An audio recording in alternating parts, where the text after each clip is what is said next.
성경 요한계시록 21장 같이 공부하시겠습니다. 요한계시록 21장에서 우리가 볼 수 있는 것은 지금까지 이야기의 어떤 결론이죠.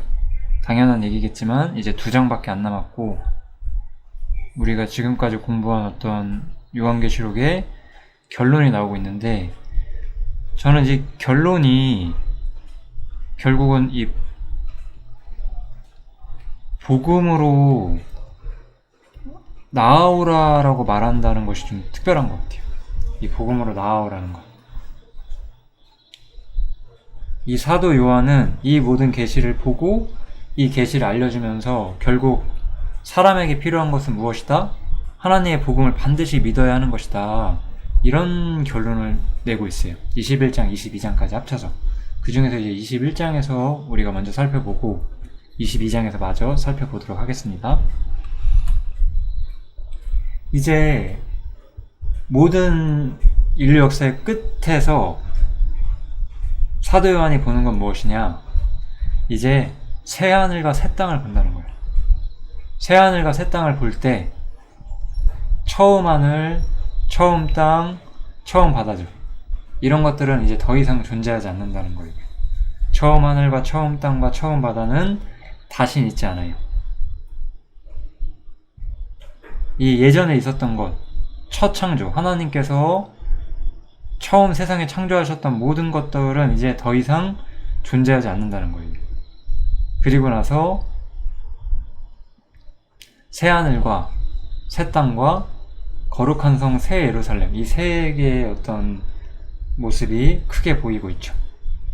이 거룩한 성 새 예루살렘은 하나님께로부터 하늘로부터 내려오고 있고, 그 예비한 것이 신부가 남편을 위하여 단장한 것 같더라, 이렇게 이야기를 하고 있습니다. 첫 번째 창조 세계는 끝났어요.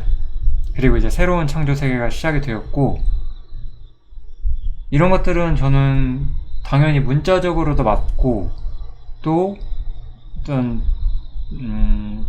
우리가 여러 가지 좀 상징적인 교훈도 볼 수가 있죠. 하늘은 하나님의 통치와 영적인 권세가 있는 영역이었고, 땅은 어떤 천국 혹은 이스라엘 혹은 어떤 세속화된 기독교, 아무튼 하나님을 아는 세계를 상징하고, 바다는 열방을 상징했잖아요. 그래서 처음 하늘, 처음 땅, 처음 바다가 없어졌어요. 바다는 열방을 상징하는 건데 더 이상 하나님을 모르는 열방이라는 존재가 없게 되는 거죠. 열방은 없게 되는 것이고, 이제 새하늘과 새 땅, 하나님의 통치가 하늘과 땅 양쪽에서 임하게 돼요. 에베소서 1장에 하늘과 땅의 모든 것들이 통일되게 한다는 그 말씀이 이제 이루어질 때가 된 거죠. 그리고 나서 거룩한 성 새 예루살렘 내려오는 거 보이시죠? 이거는 너무나 확실하죠. 여기 보면 신부가 남편을 위하여 단장한 것 같더라 라고 말하는 걸 봤을 때, 이 거룩한 성 새 예루살렘, 하늘에 있는 예루살렘이 상징하는 것은 결국 교회다. 우리가 이거를 정확히 볼 수 있을 것 같습니다. 이제 또 그러면 이 새로운 세계는 어떤 세계냐? 내가 들으니 보좌에서 큰 음성이 나서 가로되, 보라, 하나님의 장막이 사람들과 함께 있음에. 이 장막이란 용어는 모세가 있었던 그 성막과 그 이스라엘의 모습을 말하는 거겠죠? 이제 하나님의 장막이 사람들과 함께 계시대요. 하나님이 저희와 함께 거하시리니. 하나님 함께 거하신다는 표현이었잖아요. 저희는 하나님의 백성이 되고 하나님은 친히 저희와 함께 계셔서, 이 새하늘과 새 땅이 있는 세계의 특징은 뭐냐면 하나님이 함께 계시는 세계예요. 우린 이걸 창세기랑 비교를 해봐야죠. 창세기에서 특히 타락 이후에 어떻게 되죠? 하나님과 사람은 완전히 구분되잖아요. 하나님께서는 이 저주받은 세상에서 어떤 점에서 물론 여전히 하늘에서 통치하고 계시긴 하지만 이 땅에서 그들과 함께 하신다고 보이진 않죠. 아담과 분명히 선을 긋고 우리가 계시는 걸 볼 수가 있죠. 그래서 이제는 다시 한번 하나님과 어떤 사람이 함께하는 그런 세계가 다시 온다는 걸 볼 수가 있어요. 놀라운 세계죠. 당연한 얘기지만 이제 하나님께서 우리와 함께 계셔서 모든 눈물을 그 눈에서 씻기시고 사망이나 애통하는 것이나 곡하는 것이나 아픈 것이 다시 있지 아니하리니, 한마디로 이건 저주인데 이 모든 것들이 왜 없겠어요? 처음 것들이 지나갔기 때문이에요. 처음 것들이 지나갔기 때문이에요. 우리가 요한계시록 21장에서 가장 관심 깊게 봐야 되는 것은 처음 것들이 지나간다는 거예요. 처음 것들. 제가 이 이야기를 조금 더 아마 강조를 하는 상황이 올 것 같긴 하거든요. 일단은 넘어가겠습니다. 보좌에 앉으시니가 가라사대 보라 내가 만물을 새롭게 하노라 하시고, 만물을 새롭게 하셨죠. 새하늘과 새 땅을 창조하셨죠. 또 가라사대 이 말은 신실하고 참되니 기록하라 하시고, 또 내게 말씀하시되 이루었도다. 나는 알파와 오메가의 처음과 나중이라. 내가 생명수 샘물로 목마른 자에게 값없이 주리니. 이렇게 나오죠. 여기서 우리가 볼 수 있는 것은 하나님께서 만물을 새롭게 하시는 거고, 또 하나는 하나님께서는 알파이자 오메가시고 처음이자 나중이에요. 영원한 존재라는 거죠. 이 영원하고 끝이 없고 완전한 존재가 이제 생명수 샘물로 목마른 자에게 값없이 주시겠다는 거예요. 하나님의 은혜가 충만한 세계라는 거예요. 이 세계의 특징은 두 개인데, 모든 것이 새로운 세계, 새 창조의 세계죠. 그 다음에 두 번째는 이 하나님의 은혜가 충만한 세계죠. 이게 이 새 창조 세계의 어떤 모습이라고 볼 수 있을 것 같아요. 이 세상은 어때요? 이 세상은 사실 저주가 가득하죠. 하나님의 심판이 임했고, 이 세상에는 남자와 여자와 뱀에게 저주가 내려졌죠. 땅은 가시와 엉겅퀴를 내죠. 그러한 저주 가운데 세상이 들어왔고 세상이 고통받고 있죠. 그렇지만 이 새로운 세계는 하나님의 충만한 은혜가 가득한 세계라는 거예요. 너무나 엄청난 세계가 다가오고 있음이 느껴지시나요? 이기는 자는, 우리 항상 이기는 자는 사실 신앙을 갖고 있는 믿는 자를 뜻하는 요한이 가지고 있는 표현이죠. 왜냐하면 워낙에 가라지들이 많은 시대를 요한이 봤기 때문에, 그죠? 이기는 자는 이것들을 유업으로 얻으리라. 나는 저의 하나님이 되고 그는 내 아들이 되리라. 이렇게 말하면서 이 새 창조의 모든 복은 결국 이 믿는 사람의 복이라는 거예요. 믿는 사람만이 이 하나님의 모든 복을 소유하고 하나님의 모든 충만 가운데 거하는 사람들이 될 수가 있는 거죠. 그러나 두려워하는 자들과 믿지 아니하는 자들과 흉악한 자들과 살인자들과 행음자들과 술객들과 우상숭배자들과 모든 거짓말하는 자들은 불과 유황으로 타는 못에 참여하려니 이것이 둘째 사망이라. 믿지 않는 자의 결과는 뭐죠? 둘째 사망, 지옥이죠. 여기서 우리는 새 창조의 모든 복은 이기는 자에게 정해져 있고, 믿지 않는 자에게는 영원한 저주가 온다는 첫 번째로 제가 중요한 결론을 하나 볼 수 있는 것 같아요. 우리는 지금 첫 창조 세계에 살고 있어요. 이 첫 창조는 하나님의 계획대로 역사라는 게 흘러가고 있고, 요한계시록은 그 중에 마지막 부분을 우리한테 보여주고 있고, 이 끝에 어떤 일이 발생하게 되냐? 영원한 구별이 일어나게 된다는 거죠. 영원한 구별. 첫 번째로 여기서 말한 용어를 그대로 쓸게요. 이기는 자들에게는 영원한 복이, 이제 믿지 않는 자들에게는 영원한 저주가, 영원한 심판이 임한다는 것을 이야기를 하고 있어요. 새 창조의 세계는 어찌 말하면 우리가 성경에서 말하는 새 창조는 이쪽 세계죠. 새 창조의 모든 복은 이기는 자의 몫이죠. 믿지 않는 자들에게는 마귀와 그의 사자들을 위하여 예비된 영영한 불에 들어가라. 둘째 사망, 지옥이 기다리고 있죠. 요한은 이런 메시지를 이제 우리에게 보여주고 있다고 저는 생각을 해요. 이 모든 이야기를 들은 우리들, 혹은 우리가 복음을 전해야 하는 사람들은 이 이야기들, 이 성경의 말씀을 보고 무엇을 생각해야 하는가, 우리는 그런 거를 따져봐야 되는 거죠. 하나님께 축복을 받고, 여기 말하는 것처럼 하나님의 모든 은혜가, 생명수 생물이 값없이 주어지는 그런 영원한 세계의 기쁨을 누릴 것이냐, 아니면 믿지 아니하는 자로서 불과 유황으로 타는 것에 참여할 것이냐, 그게 바로 사람이 처한 지금 운명이잖아요. 여기서 사람은 자신이 어디로 갈지를 정해야만 하는 거죠. 이제 조금 다른 측면에서 다시 이야기를 시작을 해요. 이번에는 7대접을 가지고 마지막 7재앙을 담은 7천사 중 하나가 나와서 다시 한번 이 땅의 섭리와 관련이 있었던, 7대접은 땅의 섭리죠. 땅의 섭리와 관련이 있었던 천사 중 하나가 나와서 이리 오라, 내가 신부 곧 어린 양의 아내를 내게 보이리라 하고, 저는 이 구절이 천년왕국, 이 7대접이 떨어지면서 천년왕국이 임하잖아요. 이 천년왕국이 끝나면서 백보자 심판이 오죠. 그죠?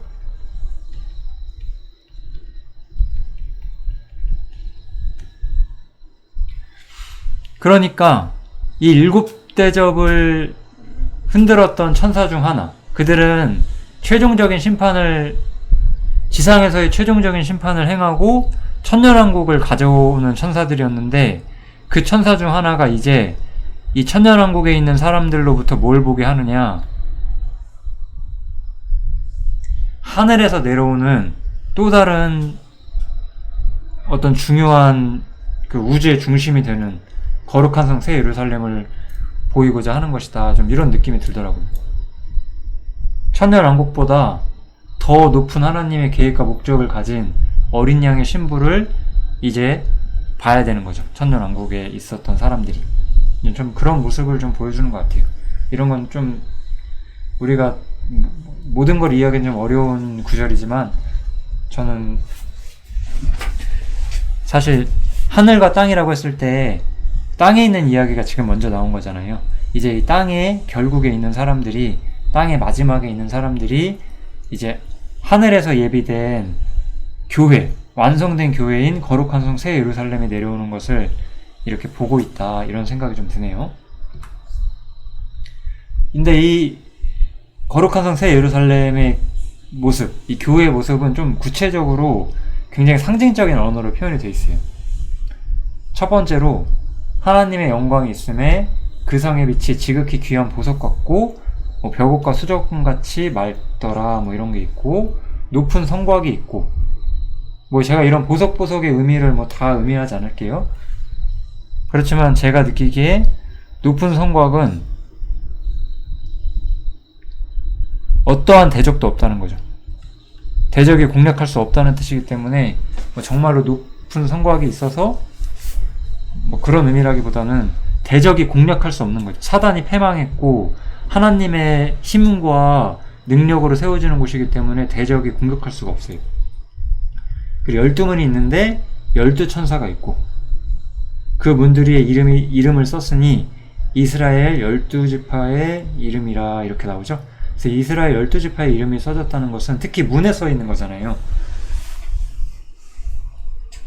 이 성으로 향하는 문에 지금 이스라엘의 이름이 써 있는데, 이거는 이 거룩한 성 새 예루살렘이 세워지는 데 있어서 어떤 문이 되는 역할을 하는 것을 분명히 이스라엘이 했다라고 저는 보여지고, 그렇다면 이 구절은 분명히 예수님께서도 말씀하신 바로 구원이 너희는 모르는 것을 예배하고 우리는, 이스라엘 사람을 말하는 거죠. 예수님께서 친히 말씀하셨는데 요한복음 4장이에요. 직접 한번 찾아보세요.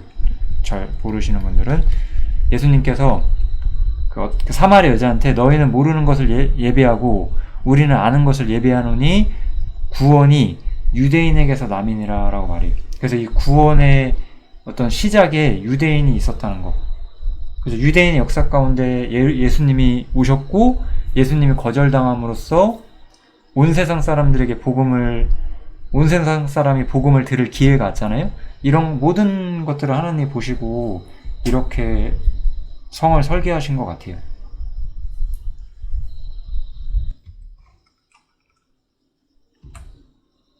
그 다음에 동편의 세문, 북편의 세문, 남편의 세문, 서편의 세문이니 그 성의 성곽은 12기초석이 있고 그 위에 어린 양의 12사도의 12 이름이 있더라 이렇게 나오죠.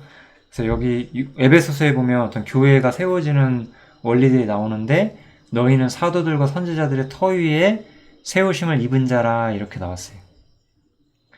제가 이 사도와 선지자로 터 위에 세우심을 받았다라는 의미에 대해서 제가 에베소서나 디모데 전후서에서 제가 좀 설명을 했었던 것 같아요. 여기서 좀 길게 설명하기가 좀 그렇긴 한데 사도나 선지자는 우리는 이제 교회에 속한 사람들이지만 이들은 교회가 어떤 형태를 이루기 전에 교회의 어떤 기본적인 교리를 바닥에 깔아준 사람들이거든요. 이들의 어떤 역할이 특별했다라고 또한 하나님께서 인정을 해주시고 있는 거죠. 그래서 사도와 선지자들의 터 위에 세우심을 입은 사람들이다 이렇게 이야기를 하고 있고요. 그래서 교회의 어떤 기초를 세운 사도들 그리고 어떤 구원의 어떤 초기 역사를 지나쳐왔던 이스라엘. 그래서 이스라엘도 영광에 참여하고 또 사도들은 교회의 기초를 세운 사람들로서 이 영광의 중심에 참여하게 된다는 걸 우리가 볼 수가 있죠. 이제 예루살렘 성을 측량하는 장면으로 넘어가게 되는데 한번 읽어볼게요. 내게 말하는 자가 그 성과 그 문들과 성곽을 청량하려고 금갈대를 가졌더라. 금갈대를 가지고 그 길이를 재겠다는 뜻이죠. 그 성은 네모가 반듯하다 이렇게 표현이 되어 있어요. 장광이 같다. 장과 광은 가로 세로죠. 그 갈대로 그 성을 청량하니 12,000 스타디온이요 장과 광과 고가 같더라 라고 나오죠. 그 성곽을 청량함에 244 규빗이니 사람의 청량 곧 천사의 청량이라 이렇게 나와요. 지금 천사가 예루살렘 성의 길이를 재는데 예루살렘 성의 전체 사이즈가 얼마냐면은 12,000 스타디온이다 이렇게 나와요. 12,000 스타디온.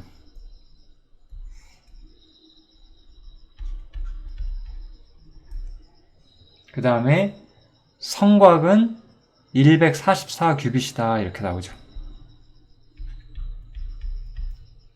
이 스타디온이라는 단위는 우리 스테디움이라는 영어 단어 있잖아요. 그 어떤 운동장 같은 거. 그래서 한 200m 정도 돼요. 그래서 200 곱하기 12,000 하면은 한 엄청나죠? 2,3,000 km 되거든요.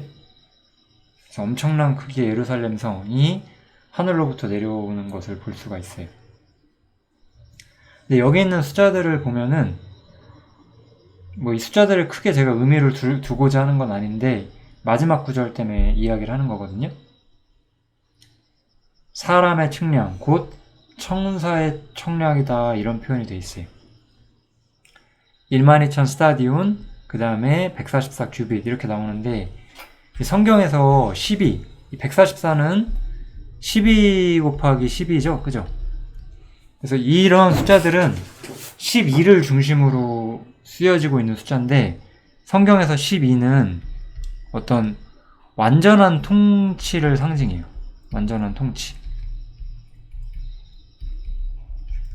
우리 이렇게 아마 어떤 분들은 이 7자가 바로 하나님의 완전수다라는 걸 들어본 적이 있을 거예요. 그죠? 이 7은 어떤 하나님의 완전한 속성에 대한 의미를 가진 거고요. 그래서 하나님 자신의 어떠함을 의미하거나 일곱령 이런 거 있죠? 그럴 때 7을 쓰는데 12는 하나님의 어떤 속성에 속한 것이 아니라 하나님의 통치에 관한 것. 하나님께서 세상을 다스리시고 세상에 어떤 정사와 권세를 세우시고 자신의 나라를 세우시고 통치하시는 이런 일들이 있어서는 12라는 숫자를 많이 사용하세요. 여기서 그런데 이 숫자들이 사람의 측량일 뿐만 아니라 또한 천사의 측량이다 라고 말을 해요. 즉 저는 하나님께서 그 사람과 천사를 이렇게 통치해 오셨잖아요. 역사가 흐르면서 지금까지. 그래서 하나님이 온전하게 천사를 통치하시고 또한 하나님이 온전하게 사람을 통치하신다는 것, 그러한 온전한 어떤 통치 체계가 완전한 세계 속에 있다는 것을 상징하는 것처럼 보여요. 어쨌든 이렇게 새 예루살렘 성을 측량하는 장면이 이렇게 나오게 되죠. 이제 성곽이 어떻게 되어 있는지가 또 나와요. 성곽은 벼국으로 쌓였고 정금이고 맑은 유리고 하나님의 여러 가지 아름다운 속성들을 말하는 거죠. 일반적으로 그 벼곡이나 정금 같은 것들은 영광을 많이 상징하고 특별히 정금은 하나님의 의로우신 영광을 상징하는 경우가 많아요. 그 외에 여러 각색 보석들, 각색 보석하면서 성경들이 쭉 나오는데 제가 그거는 생략을 했어요. 아무튼 하나님의 아름다운 모습들이 가득한 그러한 어떤 예루살렘 성의 모습인 것 같아요. 하나님의 가장 아름다운 것들로 채워져 있는 거죠. 이 새 예루살렘 성이라고 하는 것은. 이 새 예루살렘에는 성전을 보지 못했다 이런 표현이 나와요. 요한이 성전을 보지 못했대요. 왜냐하면 주 하나님 곧 전능하신 이와 및 어린 양이 그 성전이시기 때문에 성전이 따로 필요하지 않고 그 성은 해나 달의 비침이 쓸데가 없으니 이는 하나님의 영광이 비치고 어린 양이 그 등이 되심이라 이렇게 나오죠. 하나님이 함께 하시고 영원한 빛이 함께하는 곳이기 때문에 성전이나 빛이 필요치 않는 완전한 세계의 모습을 가지고 있는 거죠. 이것이 저는 완전이라고 생각해요. 이렇게 불완전하고 사실은 타락으로 인해 어떤 고통받는 세계 속에 사는 우리가 아직은 저 세계가 얼마나 완전하고 얼마나 아름다운지 우리가 결코 이해할 수 없을 거예요. 그렇지만 우리는 소망할 수 있죠. 장차 그런 완전한 세계가 우리에게 찾아온다는 것을 우리가 분명히 저는 소망할 수 있다고 생각합니다. 다음 구절을 보면 만국이 그 빛 가운데로 다니고 땅의 왕들이 자기 영광을 가지고 그리를 들어오리라 라는 표현이 나오죠. 성문들을 낮에 도무지 닫지 아니하리니 거기는 밤이 없음이라. 어떤 완전한 세계를 계속해서 묘사하고 있죠. 사람들이 만국의 영광과 존귀를 가지고 그리로 들어오겠고 이렇게 표현이 돼 있어요. 저는 그러면 우리가 이런 좀 궁금증은 아마 있으실 것 같아요. 우리가 예를 들어서 다 죽어서 천국 간다고만 이해한다면 이 사람들은 누구일까? 아마 이런 생각을 우리가 좀 할 수 있지 않을까요? 만국의 영광과 존귀를 가지고 그리 들어오는 사람들이 누구일 것인가? 우리가 이런 생각은 좀 해볼 수 있을 것 같아요.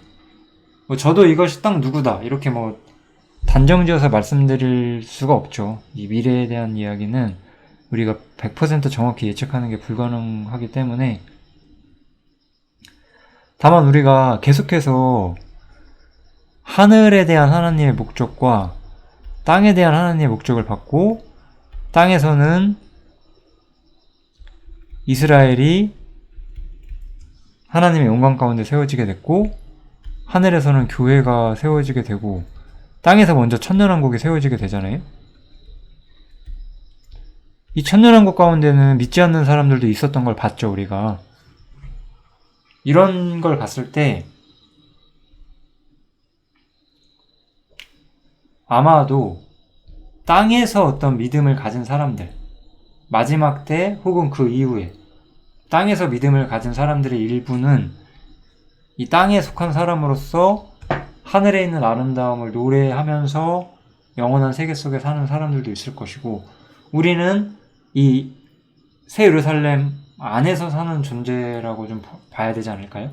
아마 그렇게 보면 될 것 같아요. 우리는 그래서 저는 이건 확실한 것 같아요. 우리는 그냥 막연히 죽어서 천국에 가는 게 아니라 장차 하나님의 새로운 세계가 오게 되면 새로운 세계 가운데도 여러 가지 입장들이 있어요.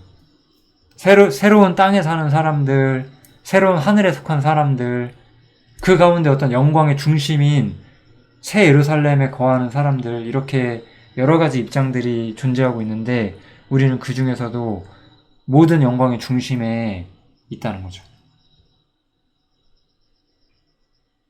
얼마나 우리에게 주어진 기업이 온전한 것인가, 우리가 이런 거를 생각해 볼 수가 있습니다. 에베소서 1장 말씀 제가 아까도 이야기했던 것 같은데 또 써있죠? 하늘에 있는 것이나 땅에 있는 것이 다 그리스도 안에서 통일되게 하려 하심이라. 모든 어떤 하나님의 통치와 하나님의 온전한 섭리가 가득 찬 세계가 오고, 그 가운데서도 새 예루살렘, 교회가 가장 중심의 위치를 차지한다는 걸 우리가 볼 수가 있습니다.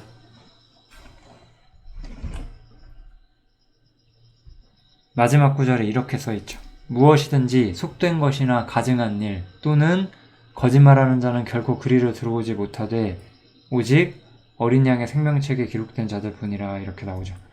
이 구절은 뭐 이런 것이 있는데 못 들어온다는 뜻이 아니에요. 아예 없죠. 첫 창조 세계는 완전히 배제돼 있어요. 이 시점에 가면 오직 어린 양의 생명책에 기록된 자들 뿐이라. 그러니까 우리는 이 새로운 세계 어디에 속한 사람이든지 간에 모두 주님을 믿게 된 사람이라는 건 분명하다는 건 볼 수 있을 것 같아요. 다만 이스라엘의 소망 혹은 교회의 소망, 이런 건 좀 관점이 많이 달라요. 이런 다른 관점 때문에 얻게 되는 기업도 다르고, 그런 것들을 우리가 좀 100% 완벽히 이해할 수는 없지만 확실한 것은 교회가 그 영광의 중심에 들어간다는 것 하나는 분명한 것 같아요. 여기서 제가 사실 여기까지 하면 요한계시록 21장은 끝인데, 제가 요한계시록 21장 읽으면서 복음에 대해서 조금 말씀을 드리고 싶어서 잠깐만 이야기를 한번 해보도록 하겠습니다. 우리가 요한계시록 21장에서 보는 거는 이건 것 같아요, 저는. 옛 창조는 사라지고 새로운 세계가 와요. 새 창조 세계가 와요.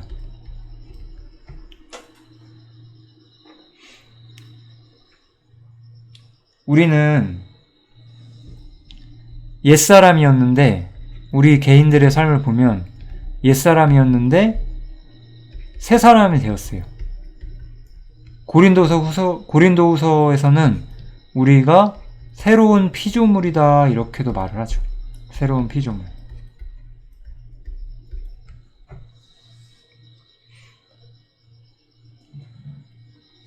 믿음이라는 것, 하나님의 약속이라는 거에 대해서 제가 조금 이야기를 하고 싶어요.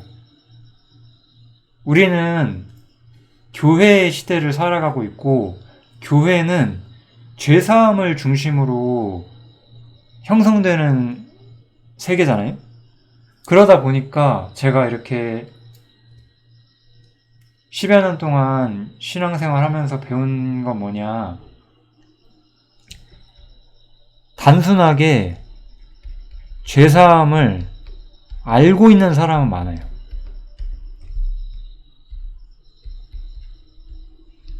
알고 있는 사람은 굉장히 많은 것 같아요, 제가 보기에. 그런데 그들의 삶과 인생의 목적, 나아가는 길을 봤을 때 저는 그들이 정말로 거듭난 사람인지 모르겠어요, 솔직히 말해서.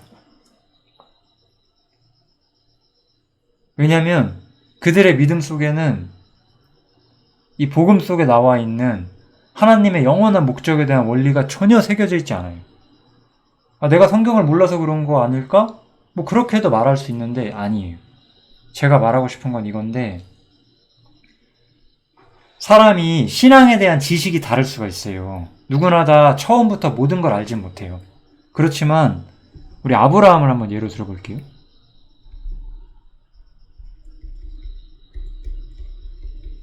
아브라함은 우리처럼 뭐 과거, 현재, 미래제가 다 용서됐다든지 그리스도와 함께 죽고 함께 부활했다든지 뭐 이런 것들을 잘 몰랐잖아요.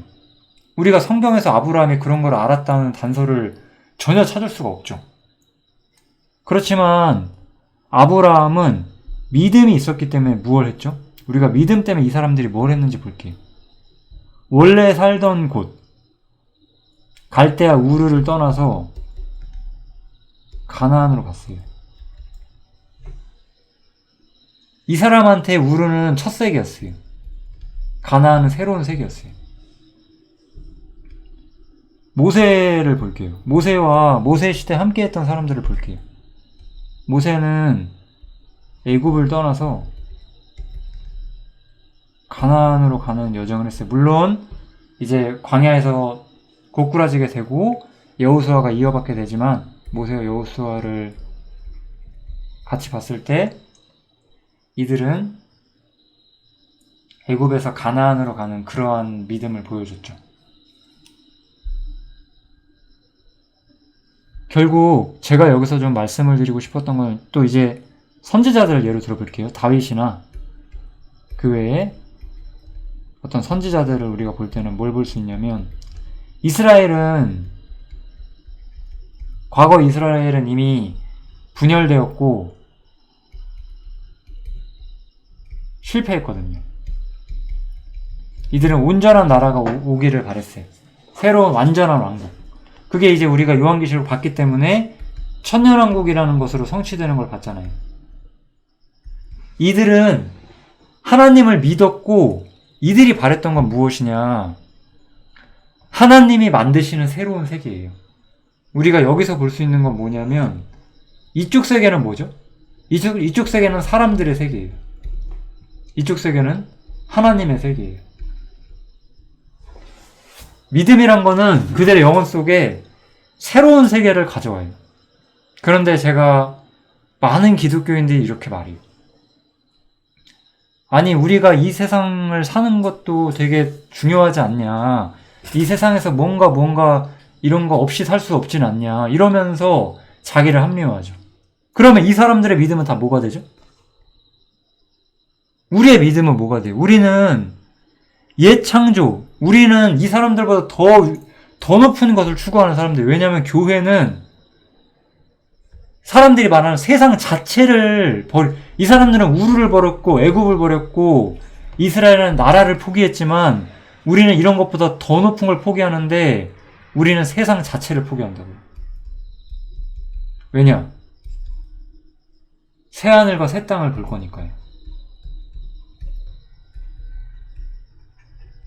완전히 새로운 세계가 오니까요. 첫 창조 세계를 버리고 새로운 창조 세계로 가니까요. 그래서 우리는 성경을 보고 우리 바울의 간증을 보면 뭘 볼 수가 있나요? 우리가 이 땅에서 받는 작은 고난, 환난, 그런 것들은 경한 것이다. 옛사람이 우리가 옛 사람은 아니지만 이제 옛 창조 속에서 우리가 여전히 살고 있을 때 우리는 고난이 있잖아요. 이런 거 별거 아니다라고 하는 거죠.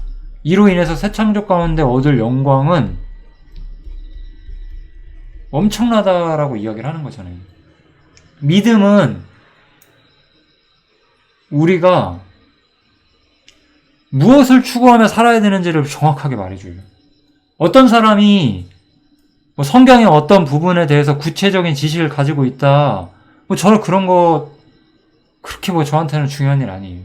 그 사람이 정말 믿음이 있다면 그 사람은 지금 여기가 아니라 장차 올 무언가의 소망을 갖고 그것을 향해서 살기 때문에 여기서는 사람들에게 멸시받거나 거절당할 수 있다고요.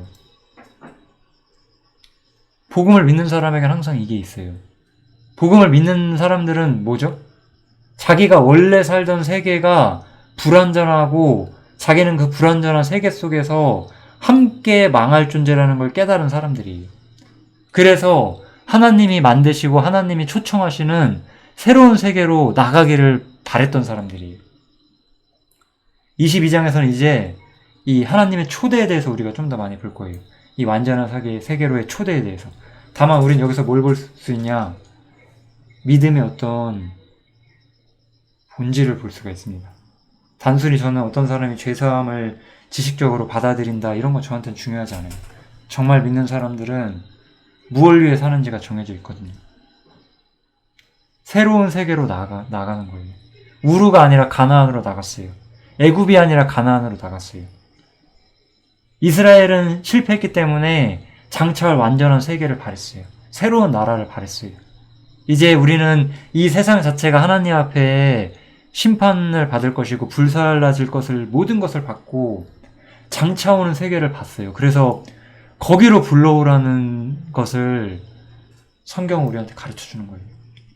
첫 창조 세계는 완전히 배제되고 새로운 창조 세계로 우리를 부르신다는 거. 우리의 영혼은 우리의 어떤 인간 자체로서 봤을 때 우린 여전히 육신을 입고 있지만 우리 옛사람은 죽었고 이미 우리는 새로운 피조물이 되었어요. 이제 우린 새로운 피조물이 되었기 때문에 새 창조 안에 언젠가는 반드시 들어가요. 이 사람들도 마찬가지였어요. 과거의 사람들도 이미 가나안은 그들의 것이었어요. 그래서 그들은 가나안으로 갔어요. 장차 올 천년왕국을 기대했기 때문에 지금 하나님께서 이스라엘을 멸망시키시고 이스라엘을 징계하시는 것을 겸허히 받아들이고 믿음을 가지고 새로운 세계를 기다렸어요. 우리는요. 완전한 세계를 기다리는 거예요. 이 세계는 잘못됐거든요. 완전히 배제돼야 돼요. 왜냐하면 속되고 가증하고